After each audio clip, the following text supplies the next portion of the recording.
Ça, c'est le Titanic. Aujourd'hui, on va simuler son naufrage et pas mal d'autres trucs dans le jeu Floating Sandbox. C'est un jeu qui simule de façon ultra réaliste les objets qui flottent, genre plein de bateaux, la tour Eiffel. Oui, la tour Eiffel. D'ailleurs, si vous vous demandez, elle flotte un petit peu, mais au bout d'un moment, elle finit par tomber sur le côté. Je crois qu'elle a pas trop kiffé le choc, et assez étrangement, elle coule pas au fond de l'eau. Mais nous, ce qui nous intéresse vraiment, c'est le Titanic. Vous savez que ce bolos, il s'est pris un iceberg, mais qu'est-ce qui se passerait s'il s'était pris un tsunami gigantesque? Bon, là, j'ai généré une grosse vague, qui est pas très large, mais qui, quand on la compare à la taille du bateau en lui-même, est gigantesque. Je pense objectivement qu'il peut survivre. Normalement, l'avant devrait monter un petit peu. Voilà, il part en I. Il y a les ponts supérieurs qui se remplissent d'eau, mais non, là j'ai l'impression qu'il y a eu un trou en plein milieu et il se pète en deux. Ok, non mais c'est pas solide aussi. C'est un bateau Temu, comment ça se passe? La moindre petite vague et il se pète en deux. On remarquera que l'arrière survit un petit peu mieux que l'avant, mais par contre l'avant c'est fini hein. James Cameron il peut déjà venir faire son film. Bientôt il y aura des petits sous-marins contrôlés par des manettes de Xbox qui viendront voir l'épave. Et j'aurais pensé que la profondeur des eaux ralentisse la chute, mais non, le bateau est complètement déglingué. Par curiosité, j'ai cherché quel était le plus gros bateau de tous les temps. Apparemment c'est le Icon of the Seas qui fait 364 mètres, c'est-à-dire globalement la tour Eiffel qu'on a fait couler tout à l'heure. Ça va faire 5 mois qu'il est en navigation et la gueule du truc est effrayante. 7600 passagers, le truc c'est une ville. J'ai trouvé un modèle du bateau juste ici et on va voir si lui il est capable de survivre à un tsunami. J'ai vu une option qui permettait de générer un tsunami sans que j'ai à le faire manuellement. Du coup c'est ce que j'ai fait, il y a un petit tremblement de terre, le tsunami est en train de se former là. C'est assez rigolo parce qu'il y a une vague qui part d'un côté et une vague qui part de l'autre, ce qui paraît très logique, mais c'est vrai que j'y aurais pas pensé comme ça. On n'aura pas une comparaison exacte puisque cette fois-ci la vague arrive à l'arrière du bateau, mais au pire Osef. Et alors le bateau monte un petit peu, il est petit à petit en train de se remplir d'eau. Ça sent pas très bon. Ça sent pas très bon. Pour l'instant, il peut peut-être s'en sortir. Non, en vrai non, ça va pas du tout. Il s'est pété en deux, comme une cracotte le truc. La vérité c'est qu'il a l'air limite moins solide que le Titanic. Le truc est parti en lambeaux quoi. Et ça tombe bien parce que ce jeu il consiste pas juste à faire des tsunamis gigantesques. Il y a d'autres paramètres comme la possibilité de changer la densité de l'eau. Alors qu'est-ce que ça veut dire? Ça veut dire que la densité là actuellement elle est à 1. Si je réduis cette densité, l'eau va faire moins flotter le bateau. Regardez là j'ai baissé un petit peu et le Titanic flotte un petit peu plus bas. Mais par contre si j'augmente la densité, ça va faire remonter le bateau. Ah ouais, là ça l'a même fait un petit peu sauter.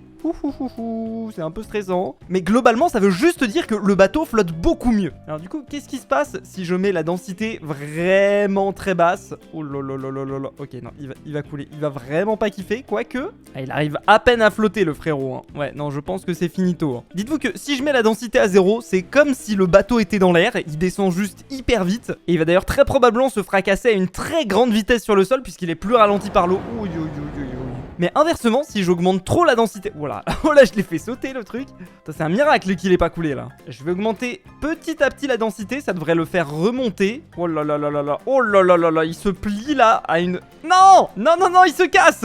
Bon, la raison pour laquelle il se casse, c'est parce que plus l'eau est dense, plus ça ressemble à un solide en fait. Si je mets ça à 100 par exemple, voilà, là le truc est complètement détruit. Et l'eau est tellement dense en réalité que c'est comme si c'était du sol. Le bateau se fracasse contre l'eau en 1 million de petits morceaux. Et j'aimerais pas être celui qui va devoir nettoyer l'océan. Il y a un truc qui est cool avec le Titanic, c'est que c'est le naufrage maritime sur lequel on a le plus d'informations. Il y a une page Wikipédia gigantesque à son sujet, et notamment cette image dans laquelle on voit précisément comment le Titanic a été endommagé par l'iceberg. On va voir si ce jeu est vraiment réaliste. Il y a les 6 premiers caissons de l'avant du bateau qui ont été détruits. Donc là 1, 2, 3, 4, 5, 6. Et on va voir si c'est suffisant pour le couler. Et surtout si ça ressemble au véritable naufrage de ce qui s'est vraiment passé. Ah là DiCaprio il fait moins le malin hein. Là on le voit pas trop en train de dragouiller à l'avant là hein. Ce qui est assez rigolo c'est que l'arrière qui ressort c'est exactement ce qui s'est passé dans la vraie vie. Et on a juste à attendre quelques minutes que les différents compartiments du bateau se remplissent d'eau avant que le centre du Titanic se pète en deux. Il est quand même attaché à l'autre morceau là, ça l'emmène bien vers le fond. C'est quasiment ce qui s'est vraiment passé dans la vraie vie. Et ça me fait penser à cette vidéo sur YouTube qui me matrix. C'est une vidéo de 2h41 qui montre le naufrage du Titanic en temps réel. C'est-à-dire que là ce que vous voyez c'est exactement ce qui s'est passé à la même vitesse que dans la vraie vie. Je trouve que ça rend le naufrage d'autant plus effrayant. Dites-vous là vous êtes en plein milieu de l'océan Atlantique, une eau qui est quasiment à 0 degré, et petit à petit l'avant du bateau est en train de couler. Jusqu'à ce que ce soit vraiment plus possible pour le bateau qui finisse par se péter en deux. Et là c'est finito, tout le monde meurt. Enfin non pas tout le monde puisqu'il y a quand même eu 711 rescapés sur les 2200 personnes qui étaient à bord. Ce qui est exactement le nombre de personnes qui vont s'abonner à ma chaîne à la suite de cette vidéo. Oui je force. Bref, mais est-ce qu'un bateau d'aujourd'hui coulerait de la même façon? Et bah c'est ce que je veux tester avec le Icon of the Seas. Le plus gros bateau du monde à l'heure actuelle. Avec des toboggans dessus, le truc a un waterpark à l'intérieur.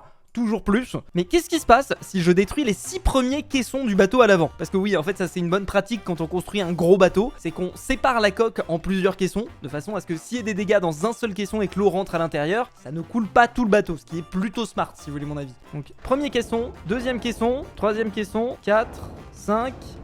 et 6. Bon, là on est sur un tellement gros bateau que j'ai été obligé de mettre ça en accéléré. Là pour le coup c'est exactement comme le Titanic. L'avant a commencé par piquer dans le sol, mais en plein milieu de la simulation, il s'est passé ça. Oh non, il y a un tsunami qui arrive. Ça va un peu niquer ma simulation. En gros, de temps en temps dans le jeu, il y a des tsunamis qui se déclenchent automatiquement. Est-ce que j'ai pas un truc qui me permet de réduire la vague? Oh là là, je pense qu'il va quand même se le prendre. On dirait un électrocardiogramme le truc. Je sais pas si c'est pas pire de se prendre plein de petites vagues plutôt qu'une grande, mais sans ça, le bateau est foutu. Donc non, en vrai ça va, ça reste honnête. De toute façon, avant que la vague arrive, le bateau aura peut-être déjà coulé. Donc bon, non, en vrai ça va, j'ai quand même réussi à bien diminuer le tsunami.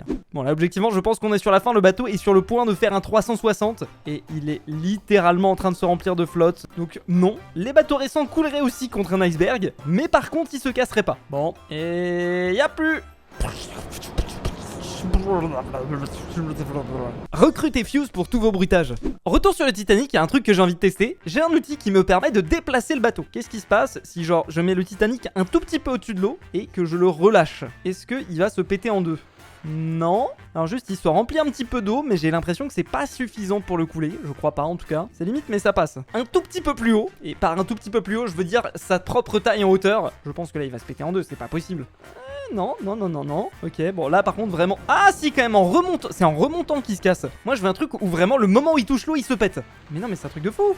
Alors, ah si quand même, il y a une petite cassure ici quand même. Je vais tester avec un avion. Après tout, vous êtes en plein milieu de l'océan, votre avion se crash. Qu'est-ce qui se passe? Alors vraiment, un avion, ça tombe de très haut. Là, on a l'avion. On dirait pas comme ça, mais il est petit à petit en train de chuter. Ah, mais il chute et il avance en même temps. Ça va être très intéressant en fait, ça va être un véritable amérissage. Parce que oui, un avion, ça arrive jamais directement face à l'eau. Ça plane lentement et ça essaye d'atterrir sur de l'eau. Ah non, en fait, non, il avance pas du tout. Oh là là là là là là. J'aurais pensé que ce serait pire, mais d'un autre côté, il était pas à 10 000 mètres non plus, hein. Il était pas si haut que ça. Ok, ici on a un petit yacht. Alors vraiment tout petit, hein, parce que j'ai l'impression qu'il est en train de se faire maltraiter par les vagues. J'ai plusieurs outils à ma disposition, comme par exemple un outil qui me permet de faire du vent. Qu'est-ce qui se passe si je génère du vent Ah, d'accord, ok. Ah, peut-être que si c'était un bateau à voile, peut-être qu'il se passerait des choses. Ça génère en tout cas quand même des petites vagues. Mais pour l'instant, notre yacht de Bill Gates a l'air de plutôt bien se passer. Il peut même générer du vent dans l'eau. Là, j'ai un canon laser. On témoigne les petits pistolets qu'il y a dans les coins. Oh là là, je pense que le bateau va vraiment pas kiffer. Tiens, prends ça, Bill Gates. Ah, ça fait juste cramer le bateau? Je crois qu'il va au Fire Festival, non? Vous avez capté parce que c'est du feu. Ah, ça peut pas être Bill Gates, regardez, c'est un drapeau italien. C'est Monsieur Ferrero. Je sais pas s'il existe un Monsieur Ferrero. Fact-checking. J'ai laissé le bateau cramer, voir ce qui se passe, et spoiler, il coule. C'est vrai que je me suis toujours demandé à quoi servaient les extincteurs dans les bateaux vu qu'on est entouré d'eau. Et bah, forcé de constater que ça sert vraiment. On va revenir sur notre bon vieux Titanic. Alors ça, c'est le Titanic version 2, apparemment. Je connaissais pas, le seul truc que j'ai trouvé, c'est quelqu'un qui voulait refaire un Titanic en 2012. Je suis pas certain que beaucoup de gens auraient voulu naviguer à l'intérieur, mais dans la liste des outils, il y a le claquement de doigts de Thanos. Ok, qu'est-ce qui se passe si je l'utilise? Est-ce que ça pète la moitié du bateau? Ah d'accord. Ah oui, non mais normalement c'est censé casser la moitié des choses, pas la totalité. Le mec qui a créé le jeu, il a pas vu le film en fait. Oh là là, la pollution maritime que ça crée en plus, c'est un scandale. Thanos, peine de mort. Qui est ironique pour un mec qui veut buter la moitié de la population. Je ne sais pas ce que c'est que ce bateau. Je viens de l'ouvrir, c'est un bateau qui a été fait par la communauté. Franchement, je serais pas rassuré à l'intérieur, il a l'air d'avoir du mal à flotter. Mais j'aimerais bien essayer une explosion antimatière dessus. Donc si j'utilise ça par exemple ici, ok. Donc là on a l'explosif qui est mis. Je sais pas s'il va s'activer tout seul ou s'il faut attendre. Ah si, j'ai un bouton qui permet de la faire détonner. Ok. Ça fait bouger les... Ouais, ça fait juste bouger les trucs... Quoique, non. What the fuck? Ah oui! Ah oui, là on est vraiment sur quelque chose de plus du tout réaliste. Oui. Ah, pauvre requin! Non, ça va, ok. La bombe antimatière, elle va pas être cancel par les organismes de protection des animaux. Ah ouais, c'est vénère, hein. Voyager en toute sécurité avec les croisières Fuse Croisière. C'est sur ces destructions de paquebots à plusieurs centaines de millions de dollars qu'on va se quitter. Si l'EP vous a plu, vous connaissez la chanson, le pouce bleu, l'abonnement, le Titanic. Salut tout le monde, c'était Fuse, à la prochaine. A plus.